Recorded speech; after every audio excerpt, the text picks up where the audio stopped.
भव्य राम मंदिर का निर्माण शुरू है और अब बारी आई है यहाँ की मूर्तियां बनाने की। इस मंदिर के गर्भगृह में स्थापित होने वाली प्रभु श्री राम और मां सीता की मूर्तियों को बनाने के लिए नेपाल के शालिग्राम पत्थर को चुना गया है। अयोध्या में भेजने से पहले इन शालिग्राम शिलाओं की नेपाल के जनकपुरी में भव्य पूजा अर्चना की गई और उसके बाद उन्हें अयोध्या के सफर पर रवाना कर दिया गया। उन पत्थरों को भारत में लाने के लिए नेपाल सरकार की परमिशन भी ली गई है। जब तक आप ये वीडियो देख रहे होंगे तब तक ये शिलाएं अयोध्या का अपना सफर शुरू कर चुके होंगे या फिर इन पत्थरों से अयोध्या की मूर्तियां भी बनाई जा चुकी होंगी। लेकिन दुनिया के सारे पत्थर छोड़ सिर्फ नेपाल में मौजूद इस शालिग्राम पत्थर को ही क्यों चुना गया? और क्यों सिर्फ अयोध्या का राम मंदिर ही नहीं बल्कि भारत के कई सारे प्राचीन मंदिरों में हजारों साल पहले मूर्तियां बनाने के लिए इस शालिग्राम पत्थर का इस्तेमाल किया गया था? इन सारे सवालों के जवाब आपको आज के इस वीडियो में मिलने वाले हैं। कृपया वीडियो को आखिर तक जरूर देखिए। प्रभु श्री राम और मां सीता की मूर्ति बनाने के लिए पत्थर का चुनाव करने की मुहिम आसान नहीं थी। इस काम में करीब 1 महीना गया और इस 1 महीने में भारत के और आसपास के देशों के कई पत्थरों का अभ्यास किया गया और तब जाकर सिर्फ नेपाल में मौजूद 6 करोड़ साल पुराने शालिग्राम पत्थरों को इस पवित्र काम के लिए चुना गया। शालिग्राम पत्थर सिर्फ नेपाल के गंडकी नदी में ही मिलता है और इसी नदी से इन 2 विशाल पत्थरों का चुनाव काफी ध्यान से किया गया। इनमें से एक शिला का वजन 26 टन तो दूसरे का 14 टन है।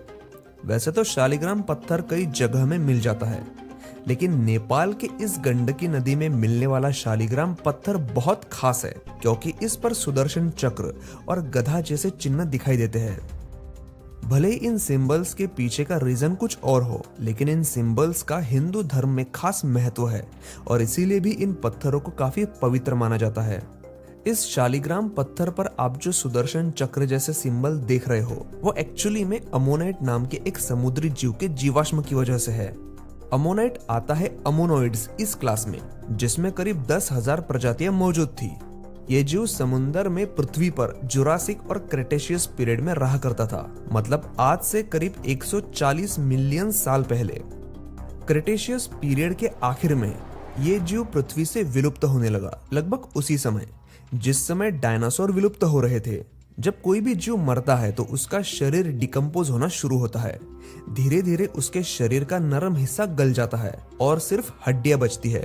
जब इस हड्डी के ढांचे पर मिट्टी, धूल और बाकी का मैटर जमने लगता है तो हजारों साल की प्रोसेस में ये हड्डियों का ढांचा जीवाश्म में बदल जाता है। कुछ ऐसे ही फॉसिल इस पत्थरों पर भी दिखाई देते हैं। इस शालिग्राम शिला की खासियत यह है कि ये 6 करोड़ साल पुराना तो है ही, लेकिन ये अगले 1 करोड़ साल तक उतना ही मजबूत रहेगा जितना ये आज है। मतलब इस पत्थर से निर्मित प्रतिमाएं लाखों वर्षों तक सुरक्षित रहेगी और ये पत्थर काफी हार्ड होने की वजह से इन पर बारीकी से कार्विंग करना आसान होता है। इसीलिए भारत के कई पुराने मंदिरों में भी इन पत्थरों का इस्तेमाल मूर्तियां बनाने के लिए किया गया था। शास्त्रों के मुताबिक शालिग्राम में भगवान विष्णु का वास माना जाता है।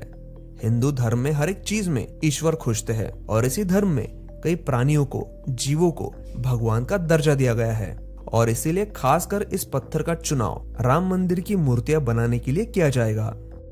राम मंदिर की मूर्तियां बनाने के लिए नेपाल के इस पत्थर को सिलेक्ट करने की वजह से भारत और नेपाल के बीच मौजूद संबंधों का एक नया अध्याय शुरू होगा। साथ ही इन पत्थरों का इस्तेमाल होने की वजह से राम मंदिर की मूर्तियां अगले लाखों सालों तक हमारा इतिहास आगे बढ़ाती